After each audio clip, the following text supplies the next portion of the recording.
He walked up to her tray, knocked it sideways, and told her to find a different table. In front of 200 soldiers.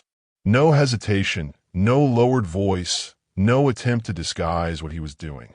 Just contempt. Open, deliberate. The kind that had been allowed to breathe too long in rooms where nobody said anything. She didn't move. He stepped closer. And that's when everything in that mess hall stopped being routine. Now, before we show you what she said that silenced every fork in the room, and what happened 47 minutes later when those 4 stars walked through that door, drop a comment telling us where you're watching from. Hit subscribe, turn on the bell icon, and stay right here. Because what happened next didn't just end a Marine's career. It changed what the United States Army was willing to tolerate publicly, permanently, and on the record. Fort Caldwell in late October ran on a particular kind of gray. Not the gray of bad weather, though the sky contributed. It was the gray of a base mid-rotation, between one mission cycle and the next, when the urgency of deployment had faded and the discipline of purpose hadn't fully reset. Buses idled at the motor pool. Maintenance rosters got shuffled. People ate lunch like they had nowhere better to be, which most of them didn't. The Bravo Company mess hall sat on the eastern edge of the garrison complex, wedged between the vehicle maintenance bay and the administrative annex. It smelled like industrial cleaner and reheated protein, the kind of smell that stopped registering after the first week and became background noise by the second. Long tables, stainless steel fixtures, fluorescent lights that buzzed just enough to remind you they were there. Regulation. Functional. Honest. Staff Sergeant DeJamoro carried her tray from the service line with the posture of someone who had stopped needing anyone's approval a long time ago. 31 years old. 6 years active duty. 2 combat deployments to the Middle East. 1 commendation for leadership under fire that she'd never mentioned in casual conversation. Not because she was modest, but because she didn't consider it conversational material. She wore her uniform the way professionals wore tools. Not for display, just because it was what you put on when you had work to do. Her table was near the south window. She chose it every day. Good light, clear sight lines close to the exit. Not because she expected trouble, just because some habits never fully switched off. She set her tray down, pulled out the chair, opened her notebook to the training notes she was revising for next week's land navigation block. She wasn't performing productivity. She was just working the same way she always did, quietly, precisely, without requiring an audience. She didn't see him approach, but she heard him. The boots were too deliberate, the kind of gait that announces itself, that wants to be noticed. Corporal Wade Strecker stopped 2 feet behind her chair. He was 23, built wide through the chest, with the overgroomed confidence of someone who had never been genuinely tested and mistook the absence of failure for actual strength. 3 months into his rotation at Fort Caldwell. Well-liked in certain circles, the ones that ran on volume and inside jokes and the low-grade pleasure of watching other people feel small. He glanced back at the table of Marines he'd arrived with. 3 of them, all watching. One already had his phone tilted at a casual angle, the way you hold it when you're trying to look like you're not recording. Strecker reached past her shoulder and knocked her tray sideways. Not accidentally, not as a brush.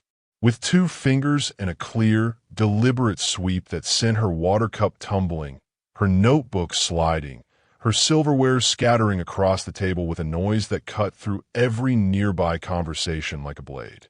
"You're in the wrong section, Sergeant." His voice carried. That was the point. 200 people in that mess hall. Conversations stopping in rings. The way silence travels when something crosses a line that everyone recognizes. Fort's pausing. Chairs shifting. Eyes moving toward the south window table and then quickly away, then back again. Deja didn't move. She looked at her overturned cup, the trail of water spreading across her notebook pages, the fork that had landed on the floor. She looked at it the way someone looks at a problem they've already decided how to solve. Then she looked up. "Is that right?" she said. Not a question, not a flinch. Just 2 words, flat and precise, delivered with the tone of someone who has been through things that would make this moment feel like a light breeze. Strecker grinned. He'd expected deflection or silence, or the kind of quiet retreat that he'd seen work before in rooms that let it. He hadn't expected stillness, the kind that doesn't shift under pressure because it has no reason to. "Yeah," he said, louder now, feeding off the attention. "This table's taken." She picked up her fork from the floor, set it back on the tray. Then she opened her notebook to a dry page and resumed writing, as if he had finished speaking and the interaction was over. That was the moment it escalated, because Strecker couldn't walk away from someone who treated him like furniture. His ego couldn't process being dismissed by someone he'd dismissed first.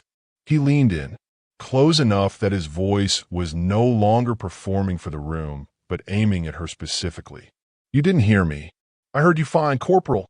The rank said simply, without weight, without malice, but perfectly placed. A reminder that she outranked him and had just let everyone in earshot know she was aware of it. Strecker's jaw tightened. One of the Marines at his table muttered something that drew a laugh. He straightened, looked around the room, and that's when the calculation shifted in him from posturing to something uglier. He grabbed the edge of her tray with both hands. What happened next took approximately 4 seconds. Staff Sergeant Deja Moro was on her feet before the tray left the table. One hand came down on his wrist. Not hard, not violent, just placed with a precision that stopped his motion cold. He outweighed her by 60 pounds and had 4 inches on her, and none of it mattered because technique doesn't care about size. It only cares about angles and timing, and she understood both with a fluency that comes from years of training that nobody in that room had asked about. His wrist didn't bend. It just stopped, like hitting a wall. She looked at him. Her voice didn't rise, didn't tremble. "Take your hands off my tray, Corporal." The mess hall had gone completely silent. Not the gradual quiet of attention drifting in a single direction, but the absolute, immediate silence of 200 people collectively holding their breath. Strecker felt it, the shift in the room, the gaze of his table, no longer amused, just watching. He tried to pull his wrist back and found it was harder than it should have been. The grip wasn't tight, but the angle was perfect, and any force he applied to break it would cause pain that he'd have no way to explain later as anything other than his own doing. "Let go," he said, low and furious. "I will," she replied, "as soon as you let go first." 3 seconds of absolute stillness. He released the tray. She released his wrist. He stepped back, face red, chest elevated, looking around the room for something to anchor his dignity to, and finding nothing. "You'll hear about this," he said. She sat back down, recentered her tray, and picked up her pen. "I'm counting on it," she said, and went back to her notes. Strecker turned and walked out. His table followed him, the phone lowered, the laughter gone. The mess hall watched them leave. Then, slowly, conversations resumed. But they weren't the same conversations. They were quieter, more deliberate, the kind that happen when people have just seen something and are still processing what it means. At the table by the south window, Deja Moro wrote 3 more lines of notes, finished her lunch, and carried her tray to the return station. She didn't know yet what was already in motion. Didn't know that the phone at Strecker's table had been recording the whole time, and that the footage would be shared in a group thread within 17 minutes. Didn't know that a young PFC named Amara Osei, seated 2 tables away, had also been recording from a different angle with clearer audio, and that her footage captured every word, including the one Strecker had said under his breath at the very beginning that the first recording had missed entirely. She didn't know that those words caught on Osei's phone were about to change what this incident was classified as. And she definitely didn't know, not yet, that 4 generals were currently in a closed-door briefing at the east wing of the administrative building, or that one of them would receive a forwarded video link at 1,347 hours and stop the briefing cold. She just carried her tray back, walked out into the October gray, and went back to work. The video spread the way these things always spread. not through official channels. Through the horizontal network of shared screens and whispered conversations that moves information faster than any dispatch. By 1300 hours, it had touched 4 different barracks. By 1320, it had reached the senior NCO lounge, where Master Sergeant Elaine Prokop watched it twice, said nothing, and walked directly to the office of Command Sergeant Major Daryl Hutchins. She didn't knock, just opened the door, held out her phone, and pressed play. Hutchins was a man of moderate expression. 17 years of watching things that would break most people had given him a face that didn't move much. But when the audio hit the part with Strecker's opening words, the ones that Osei's recording had caught clearly, something shifted behind his eyes. He handed the phone back. Where is she now? Back on duty. Training annex. And him. Prokop let a beat pass. Still in the barracks, far as anyone knows. Hutchins stood. He was the kind of man whose standing up was itself a statement. Pull Strecker's disciplinary file. All of it. Every incident, every flag, every complaint that went nowhere. He was already moving toward the door. And somebody find out who else has footage. Inside the administrative East Wing, the briefing room had the particular atmosphere of rooms where consequences are decided. For generals seated around an oval table. 2 Army, 1 Marine, 1 Joint Chiefs liaison. The agenda was a readiness review, logistical and routine, the kind of meeting that happened every quarter and usually produced action items that sat in folders for 3 weeks. General Yvonne Lattimore was the senior Army officer in the room. 54 years old, 32 years of service, the kind of career that made other careers look like warm-up laps. She was mid-sentence when her aide, Captain Fiona Reardon, stepped inside and placed a folded note on the table beside her hand. Lattimore didn't stop speaking. She finished her point, then glanced at the note. Read it once. Read it again. Set it face down on the table. Excuse me, she said. Not apologetic. Not rushed. Just decisive. She stood, and the room adjusted around her the way rooms do when someone with actual authority changes direction. She took the note and her aide into the hallway. Read it a 3rd time. Reardon handed her a tablet with the video already loaded. Lattimore watched it. Both versions. Osei's first, then the Marine's recording. Then she played Osei's version one more time with the volume up, making sure she'd heard correctly. She handed the tablet back to Reardon. Who else is in there? Generals Marsh, Caldwell, and Admiral Fitch, ma'am. They need to see this. Reardon hesitated for half a second. It's going to disrupt. Yes, Lattimore said. It is. She walked back in. At 1,412 hours, all 4 of them walked into the Fort Caldwell mess hall. Not the administrative wing. Not a conference room. The mess hall. The same building, the same buzzing fluorescence, the same smell of industrial cleaner. The lunch service was winding down, tables being cleared, but a significant portion of Bravo Company was still there, along with maintenance crew, 2 groups of trainees, and a handful of junior NCOs who had taken late lunch. No announcement preceded them. No protocol officer running ahead. Just 4 generals in full uniform walking through a set of double doors like they had somewhere specific to be. The effect was immediate. Chairs scraped. People rose. The room locked into attention before most minds had fully registered what their eyes were seeing. 1 general drew attention. 2 generals drew alarm.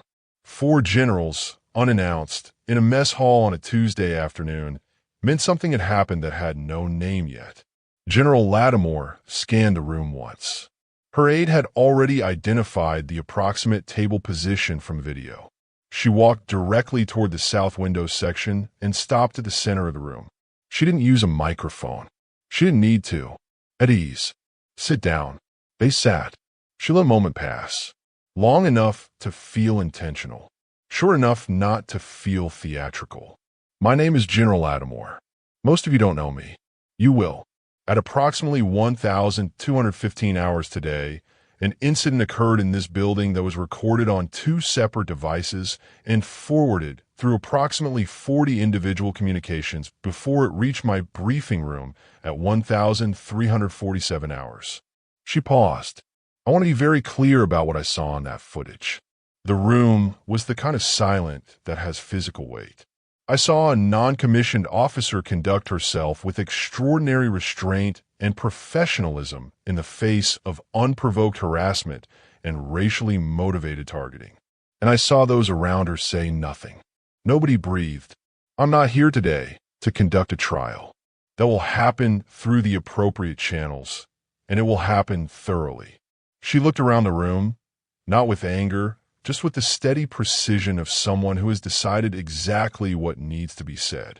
I am here because silence in this building, in this institution, in any uniform is a choice. And the people in this room who watched what happened today and made the choice to stay silent need to understand what that choice costs. General Marsh stepped forward slightly. He was a Marine, compact and direct, the kind of officer whose presence needed no amplification. Corporal Strecker has been located and is currently being processed under Article 134. That is not a discussion. That is a fact. General Caldwell, Army, stood with his arms behind his back. He was the eldest of the 4, gray at the temples, with the face of someone who had outlasted a great many situations by simply refusing to pretend they were smaller than they were. He didn't speak immediately. When he did, it was quiet enough that people leaned forward to catch it. I've been in this uniform 40 years, he said. 40 years. And in 40 years I have watched this same conversation get postponed, deferred, buried under paperwork and peer mediation and the comfortable assumption that the next generation would handle it better than we did. He stopped. We are the next generation. We've been the next generation for a long time now. And today, a staff sergeant handled it better than we did, alone, at a lunch table, with a pen in her hand and nowhere to be but exactly where she was. At the far end of the room, seated against the wall, because she'd come back for a forgotten notebook, Staff Sergeant DeJamoro sat very still. She hadn't known they were coming. Nobody had told her. She'd walked back in 30 seconds before they entered and taken a seat near the door, intending to be invisible. She was not invisible. Admiral Fitch, the Joint Chiefs liaison, had spotted her immediately. He looked in her direction now. Staff Sergeant Morrow. She stood, straight, precise, the way she always stood. Yes, sir. He walked toward her. Not fast, not ceremonial, just direct. He stopped 3 feet away and looked at her the way someone looks when they're doing something more than observing. I reviewed both recordings, he said. I want to ask you one question. Not for the record. Just one question. She waited. Were you afraid? Something passed across her face. Not emotion exactly. More like recognition. Like someone hearing a question that finally got to the actual point. No, sir. He nodded once. Slowly. Why not? She considered it for exactly 1 beat. Because I was right. The room didn't erupt. It didn't need to. The silence that followed that answer was the loudest thing that had happened in that building all day. Fitch nodded again. He turned to address the room, but kept his body half facing her, as if anchoring the response to its source. That's it, he said. That's the entire thing. She knew she was right, and she didn't need anyone's permission to remain standing in her knowledge of that. He looked around. The rest of you, who watched, who made the other choice, need to think about what you didn't know, or what you did know and weigh it against the cost of saying something. The disciplinary proceedings against Corporal Wade Strecker moved at a pace that surprised people who had become accustomed to institutional slowness. Article 134, conduct prejudicial to good order and discipline. Article 93, cruelty and maltreatment. The racially motivated language caught on Osei's recording added a layer that the JAG office did not minimize and did not defer. His disciplinary file, pulled at Hutchins' instruction, contained 3 prior incidents. A complaint from a female private that had been marked resolved through counseling. A flag from a junior NCO that had been filed under administrative review and never revisited. A training incident noted by a drill instructor as concerning, but left without follow-up action. None of them alone had triggered consequence. Together, they painted something that became very hard to look away from. Strecker was separated from service within 90 days. But the story didn't end there, because what General Atmore did next was not disciplinary. It was structural. She commissioned a 6-week review of incident reporting procedures at all 3 installations under her command. Not to find bad actors, to find the systems that allowed bad actors to accumulate incidents without accumulating consequences. The review identified 11 separate cases in 18 months where complaints had been filed, marked resolved, and never revisited. 7 of those complaints came from soldiers of color, 5 from women. None of the individuals named in those complaints had been separated from service, or had received promotions. The review's findings were classified at a level that prevented public circulation, but within the command they were not soft-pedaled. They were read aloud at a mandatory all-officer formation by General Atmore herself. No summaries. The actual text. Every number. Every name that regulation allowed her to read. When she finished, she folded the paper, set it on the podium, and said 7 words. This is what silence costs. Fix it. 2 months later, Staff Sergeant Deja Morrow submitted a request. Not a complaint. Not a transfer. A request to design and lead a 2-day leadership curriculum block on institutional accountability for the NCO Academy pipeline at Fort Caldwell. The request went up the chain. It came back approved within 48 hours, with a note from Hutchins' office that read simply, expand to 3 days. The first session ran on a Thursday morning in January. 19 students, NCOs from 4 different units.